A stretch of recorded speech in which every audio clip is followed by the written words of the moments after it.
Assalamualaikum warahmatullahi wabarakatuh. Yang terhormat, Bapak Rediamanto, SPD MPD, selaku dosen mata kuliah Pendidikan Pancasila, dan teman-teman yang saya cintai dan saya banggakan. Puji dan syukur kehadirat Allah Subhanahu wa Ta'ala yang telah memberikan nikmat dan karunia-Nya sehingga kita dapat berkumpul dalam kesempatan kali ini dalam keadaan sehat walafiat.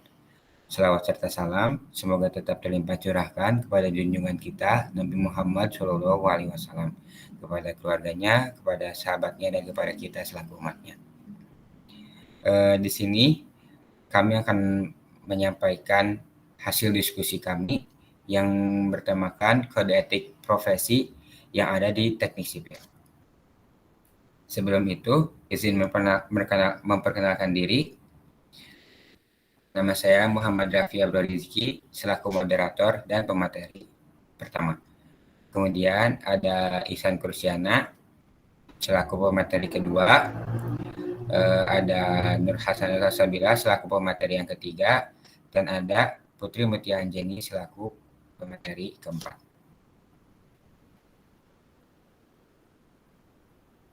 Nah, yang pertama ada definisi dari etika yang ada di profesi. Menurut Undang-Undang Kepegawaian, etika profesi adalah pedoman sikap, tingkah laku, dan perbuatan dalam melaksanakan tugas dan dalam kehidupan sehari-hari. Kemudian ada prinsip kode etik profesi. Boleh di next. Next lagi.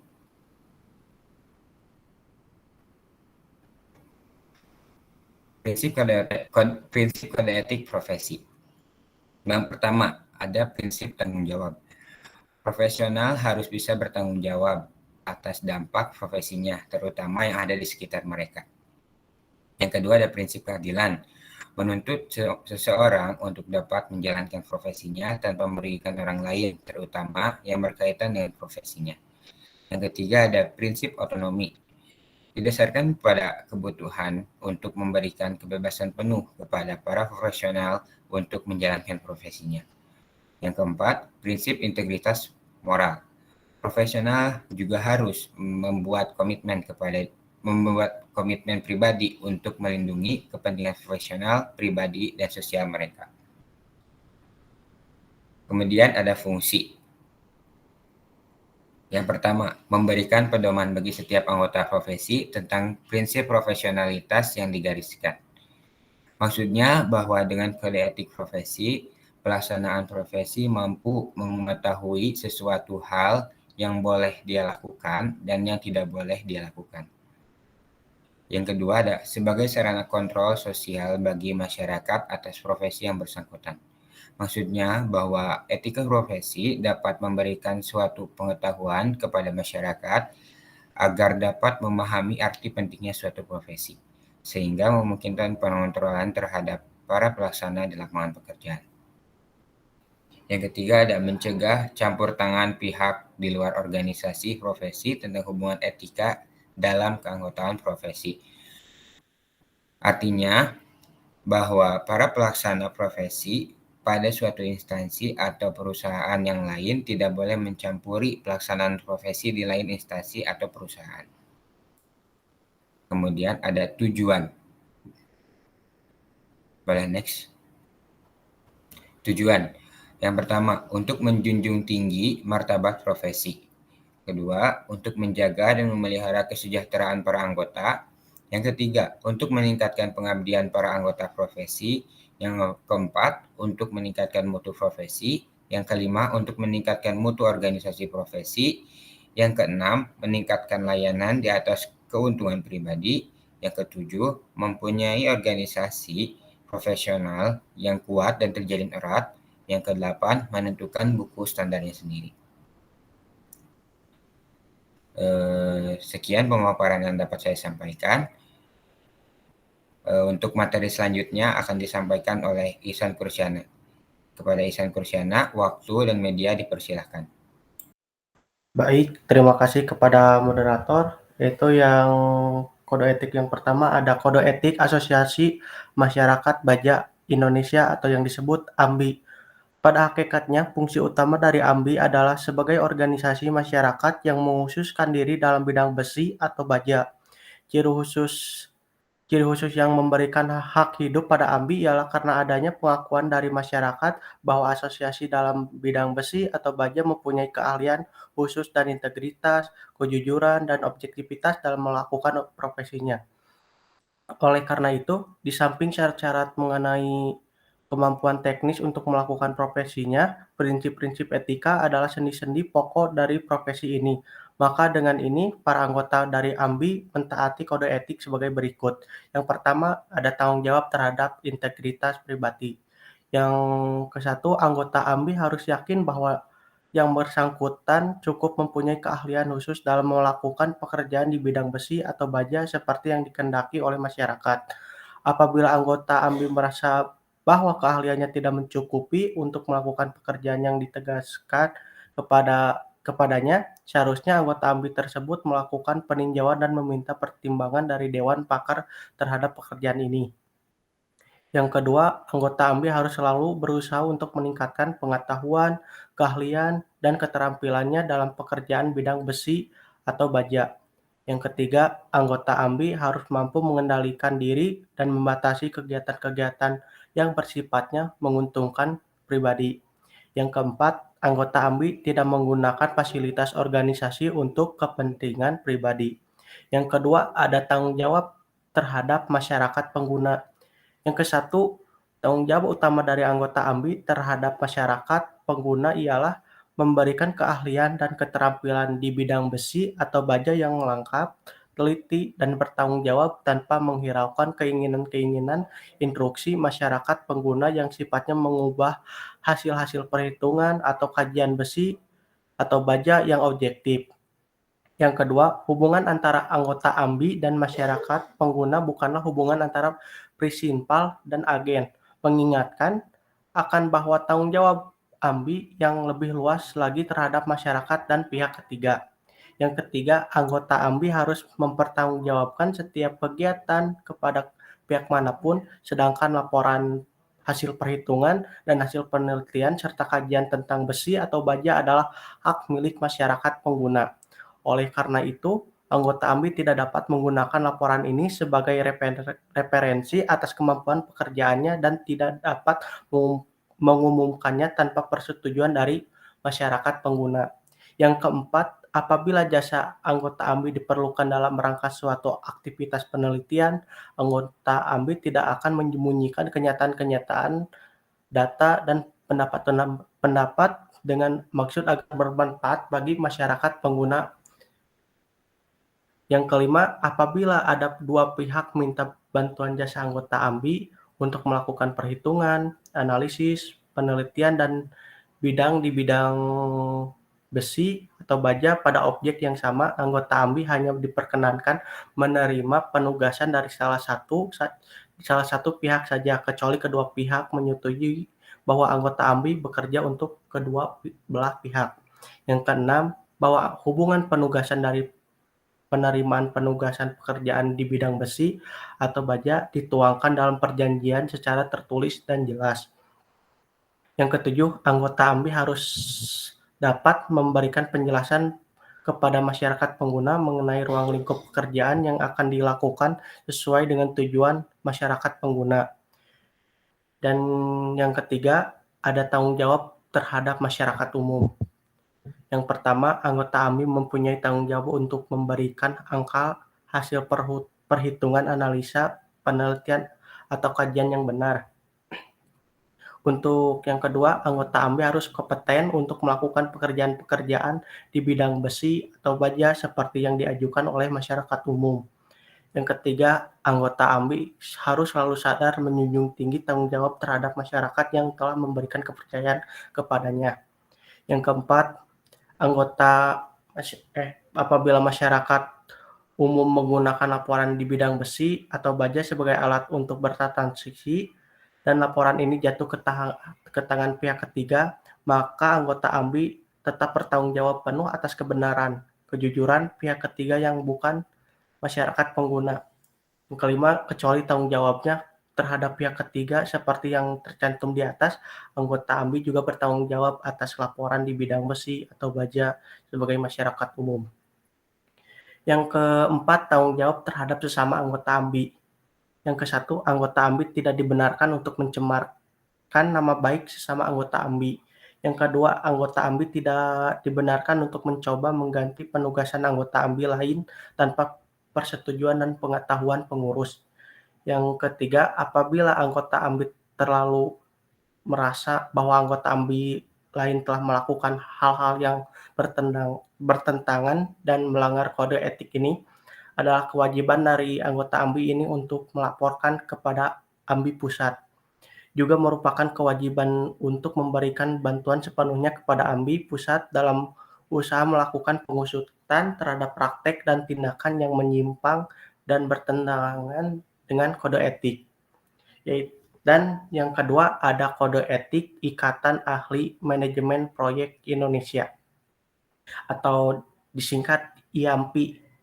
Setiap anggota IAMPI wajib selalu bersikap, bertingkah laku, dan bertindak berdasarkan etika umum seorang ahli profesional, yaitu yang kesatu, penuh perhatian terhadap sesama. Yang kedua, jujur terhadap diri sendiri dan lingkungannya. Yang ketiga, bertanggung jawab atas semua pikiran, ucapan, dan tindakan yang dilakukan. Yang keempat, menepati janji. Yang kelima, bekerja dengan tujuan untuk mendapatkan hasil yang baik dan sempurna. Yang keenam, bersikap setia dan taat asas. Yang ketujuh, bersikap adil. Yang kedelapan, mempunyai integritas dan komitmen terhadap tugas dan tanggung jawabnya. Yang kesembilan, dapat menghargai dan menerima pendapat orang lain. Yang kesepuluh, bersikap, bertingkah laku, dan bertindak sebagai warga negara yang baik dengan penuh tanggung jawab. Sekian pemaparan materi dari saya kembalikan kepada moderator. Terima kasih San Kursiana atas pemaparan materinya. Untuk pemateri selanjutnya ada Nur Hasanah Salsabila. Waktu dan media dipersilahkan. Baik, terima kasih kepada moderator. Pemaparan materi selanjutnya yaitu kode etik Ikatan Nasional Tenaga Ahli Konsultan Indonesia atau Intankindo. Konsultan adalah profesi yang penting dan terus berkembang. Sebagai anggota profesi ini, konsultan diharapkan untuk selalu menunjukkan standar tertinggi kejujuran dan integritasnya. Konsultan mempunyai dampak yang langsung dengan kualitas hidup umat manusia.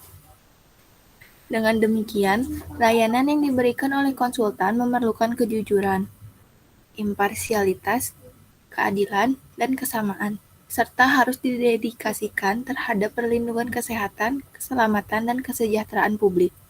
Konsultan harus berunjuk kerja dalam standar tata laku profesional yang memerlukan prinsip-prinsip disiplin tertinggi dalam tata laku yang beretika. Dalam memenuhi tugas profesionalnya, konsultan akan 1. Memegang teguh kepentingan akan keselamatan, kesehatan, dan kesejahteraan publik. 2. Melaksanakan layanan hanya dalam bidang yang dikuasainya. Ketiga, mengeluarkan pernyataan umum hanya dengan cara objektif dan benar. Keempat, bertindak untuk setiap pemberi kerja atau klien sebagai agen setia dan terpercaya. Kelima, menghindarkan diri dari tindakan-tindakan yang menipu. Dan keenam, memperlakukan dirinya secara terhormat, bertanggung jawab, beretika, dan mematuhi hukum untuk memperbaiki kehormatan, reputasi, dan manfaat profesinya sebagai konsultan. Yang selanjutnya, kode etik Persatuan Insinyur Indonesia atau PII. Prinsip-prinsip dasar dari Persatuan Insinyur Indonesia yang pertama, mengutamakan keluhuran budi. Kedua, menggunakan pengetahuan dan kemampuannya untuk kepentingan kesejahteraan umat manusia.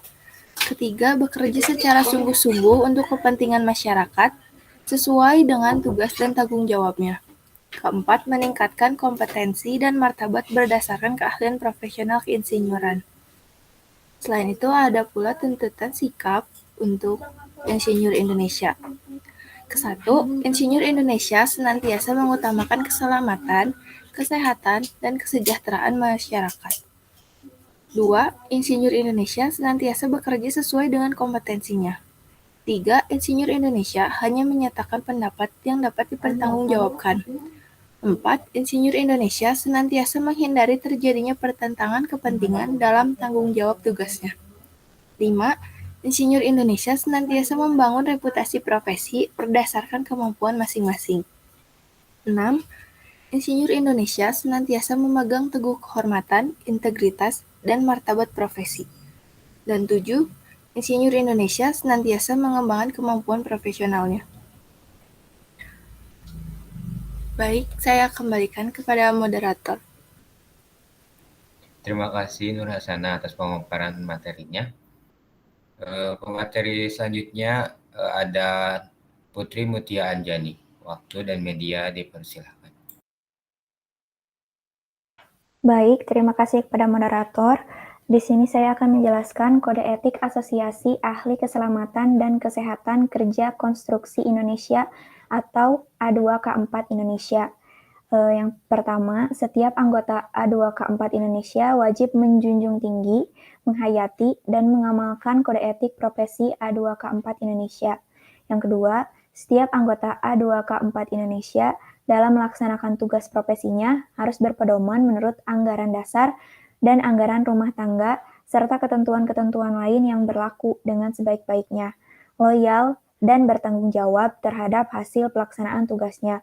Yang ketiga, setiap anggota A2K4 Indonesia dalam melaksanakan profesinya tidak menjanjikan dan tidak terpengaruh terhadap janji-janji ataupun hasil yang akan dan telah diberikan oleh pihak-pihak yang hendak melemahkan keutuhan, kesatuan, atau solidaritas organisasi A2K4 Indonesia, bahkan mengarah kepada ketidakkondusifnya situasi organisasi untuk mengambil keuntungan demi kepentingan pribadi. Yang keempat, setiap anggota A2K4 Indonesia yang mengetahui dan mendapati keadaan seperti yang sebelumnya, wajib melaporkan dan menyampaikan kejadian di mana saja berada kepada pengurus pusat, wilayah maupun cabang untuk diambil tindakan yang sesuai dengan ketentuan organisasi yang berlaku. Yang kelima, setiap anggota A2K4 Indonesia harus senantiasa berhati-hati dalam menyebarluaskan dan menerapkan setiap penemuan teknik dan teknologi yang baru di bidang K3 yang belum diuji kebenarannya. Yang keenam, setiap anggota A2K4 Indonesia hanya diperbolehkan memberi keterangan atau saran yang dapat dilaksanakan dan dapat dibuktikan kebenarannya. Yang ketujuh, setiap anggota A2K4 Indonesia harus mengutamakan kepentingan keselamatan dan kesehatan tenaga kerja dan orang lain di tempat kegiatan kerja di mana yang bersangkutan berada dan bekerja. Yang kedelapan, setiap anggota A2K4 Indonesia wajib menjaga kerahasiaan jabatan dan rahasia data organisasi yang menyangkut pengembangan usaha, detail bakuan kompetensi, modul, dan lain sebagainya yang menjadi milik anggota A2K4 Indonesia, kecuali yang telah dipublikasikan atau menjadi milik publik. Yang kesembilan, setiap anggota A2K4 Indonesia wajib menjaga kerahasiaan jabatan dan kerahasiaan hasil pemeriksaan atau investigasi sebagai ahli K3 konstruksi dalam menjalankan tugasnya, terkecuali atas permintaan dan izin perusahaan yang menjadi objek pemeriksaannya. Yang ke-10, setiap anggota A2K4 Indonesia berkewajiban memberikan pelayanan terbaik kepada pihak lain yang dianggap perlu dalam hal pemeriksaan dan pengujian teknik demi kepentingan K3 secara nasional. Yang ke-11, setiap anggota A2K4 Indonesia wajib saling menghormati dan menghargai sesama anggota A2K4 Indonesia dan anggota profesi K3 Indonesia. Yang ke-12, setiap anggota A2K4 Indonesia harus selalu mengikuti perkembangan hukum ketenagakerjaan, ilmu pengetahuan meliputi sosial, dan teknologi K3 yang terkait dengan profesinya. Yang ke-13, setiap anggota A2K4 Indonesia harus mampu bersikap profesional dan mandiri pada setiap keadaan dalam menjalankan tugas sebagai ahli K3 konstruksi. Boleh di next.